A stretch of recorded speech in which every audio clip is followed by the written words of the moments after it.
There's a reason Rod Serling always stepped into frame with that quiet, knowing smirk. He was a man who had just slipped something dangerous past the guards, and he knew it every week. He introduced a story that looked like harmless science fiction on the outside, but was quietly loaded with something the television industry desperately wanted kept off the air. Racial injustice, war crimes, the psychological rot hiding underneath the perfect American life. He wrapped all of it in monsters and fog and called it entertainment. And for years, the sponsors went right along with it. But some episodes cross a line that even Serling's clever disguise could not protect. Some were too raw, too legally complicated, or too culturally explosive to survive the system. 3 of them were pulled from television and locked away for so long that younger generations grew up believing they were nothing more than rumors. And even now, with streaming platforms and digital archives making almost everything accessible, at least one of those episodes remains nearly impossible to find through official channels. This is not just a story about censorship. It is a story about what happens when a piece of art tells a truth so uncomfortable that the people in power would rather erase it than answer for it. This is the story of 3 Twilight Zone episodes that were banned, and once you understand why, you will realize the reasons have never stopped being relevant. Before we get to the episodes themselves, you have to understand the world Rod Serling was working inside. When The Twilight Zone first aired on CBS in October 1959, American network television was not a space for bold ideas. It was a carefully controlled machine designed to deliver audiences into the hands of advertisers. The companies paying for commercials had enormous power over what stories got told, how they were told, and which ones quietly disappeared before they ever reached the public. Serling had already run into this wall before The Twilight Zone existed. He was one of the most talented television writers of the 1950s, known for sharp dramatic work and a willingness to take on difficult subjects. But every time he tried to write honestly about something real, whether it was racial violence, economic inequality, or the psychological damage left behind by war, the sponsors found a way to gut the script. They changed the settings, softened the dialogue, and removed every detail that might make a paying customer uncomfortable. By the time his most honest work made it to air, it was unrecognizable. The breaking point came when he attempted to write a drama based on the murder of Emmett Till, the 14-year-old black boy from Chicago who was brutally killed in Mississippi in 1955. The case had shaken the conscience of an entire country. Serling believed it deserved to be seen on television. The sponsors believed differently. They forced him to relocate the story, remove all references to the American South, and strip out every element that made the story feel true. What aired was an empty shell. Serling was furious, and more importantly, he started thinking differently about how to fight. His solution was elegant and quietly revolutionary. If realistic drama was off limits because it hit too close to home, he would use the language of science fiction and fantasy to say the same things. Aliens, time travel, strange dimensions, creatures from places that did not exist. None of those things could be tied to the sponsor's product or political pressure group. At least that was the theory. The Twilight Zone became a machine for smuggling ideas. An episode about a man who escapes into an idealized past was really about the danger and nostalgia. An episode about conformity in a small town was really about McCarthyism. An episode about nuclear war was not disguised at all, but the fantasy framing gave it just enough distance that it survived the first cut. Serling wrote or co-wrote the majority of the episodes himself, and he did it at a pace that would exhaust most writers working today. He was not just telling stories. He was building a tunnel through the wall. But tunnels get discovered, and when they do, the people who built them pay a price. In 1964, the United States was still processing the wreckage of World War II in ways that had nothing to do with military strategy or geopolitics. The war had left behind something quieter and more corrosive, a set of wounds that the country had agreed, almost by social contract, not to discuss publicly. What happened in the Pacific? What happened to Japanese-American families who were forcibly placed in internment camps? What American soldiers actually did in combat, as opposed to what the recruitment posters said they did? These were not comfortable topics in 1964. They were not comfortable topics for decades afterward. Rod Serling walked directly into all of it with an episode called The Encounter. The premise is stripped down to the point of being almost theatrical.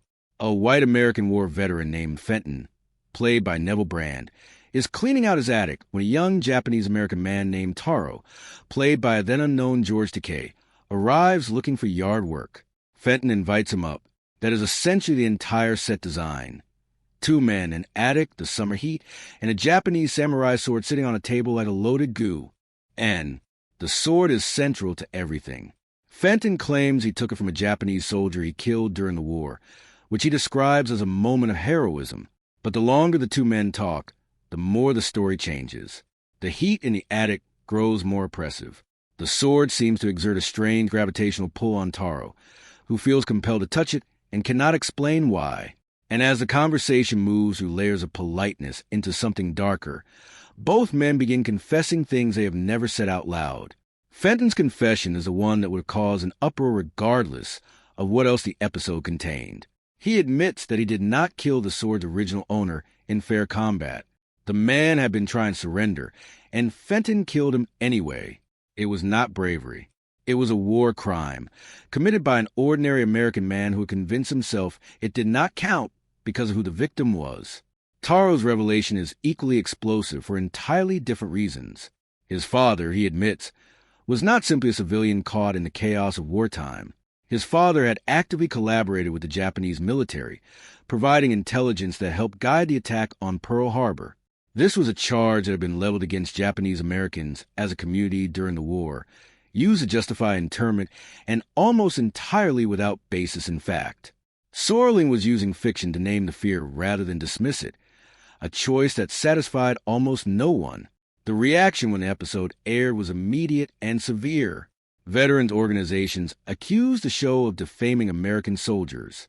Japanese American advocacy groups felt the episode reinforced precisely the kind of suspicion their community had been fighting to overcome since the war ended. CBS received an enormous volume of letters and complaints. The network, calculating that no possible defense of the episode was worth the continued backlash, made a decision that would hold for nearly 50 years. They pulled it, not edited, not temporarily shelved. Pulled.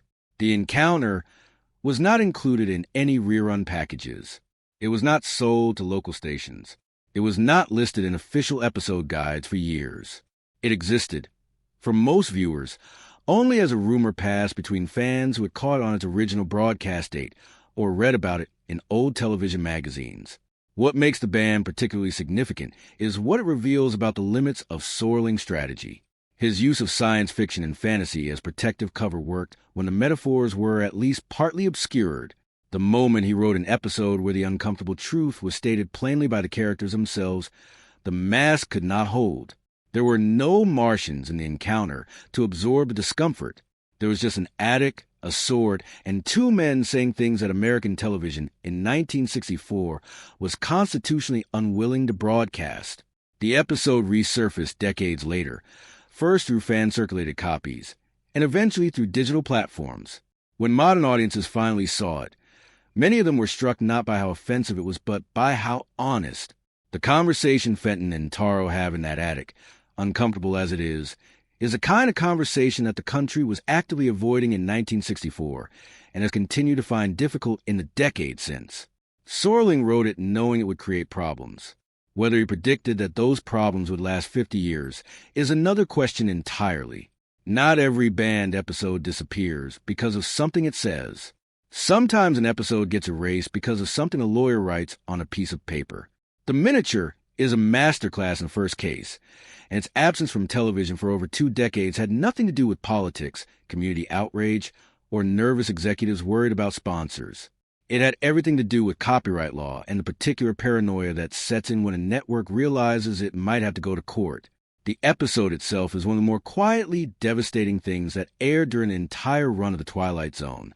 It stars Robert Duvall in one of his earliest television performances, playing a man named Charlie, who does not fit anywhere in the world around him. He is socially awkward to the point of paralysis. His family finds him embarrassing, and his workplace is a daily exercise in humiliation. He has no apparent future, no apparent past that matters, and no present he can tolerate for very long. His escape is a museum.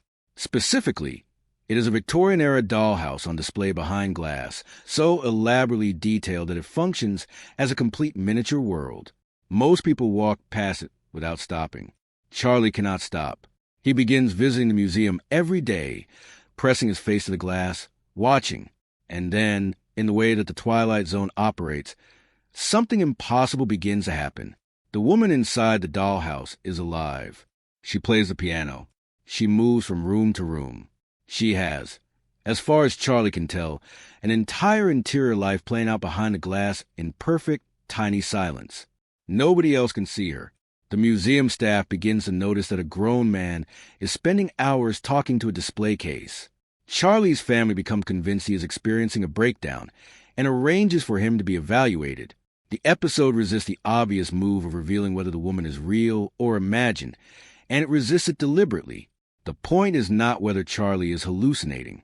The point is that the world inside the glass offers him something the world outside it never has: peace, beauty, and a complete absence of anyone judging him. The ending remains one of the strangest and most affecting moments in the show's history. Charlie does not get help. He does not reconcile with his family or find a way to participate in the life he has been told he should want. He simply disappears. When the museum guards look into the glass case the next morning, Charlie is there, a tiny figure, sitting in the dollhouse parlor, finally content. A writer subsequently filed a lawsuit claiming that the concept had been taken from a script he had developed years earlier. The legal merits of the case are less important, for our purposes, than what the lawsuit produced. CBS, unwilling to let a single episode become an expensive legal proceeding, pulled the miniature from circulation entirely. For roughly 20 years, it could not be broadcast, could not be included in rerun packages, and was not commercially available in any form.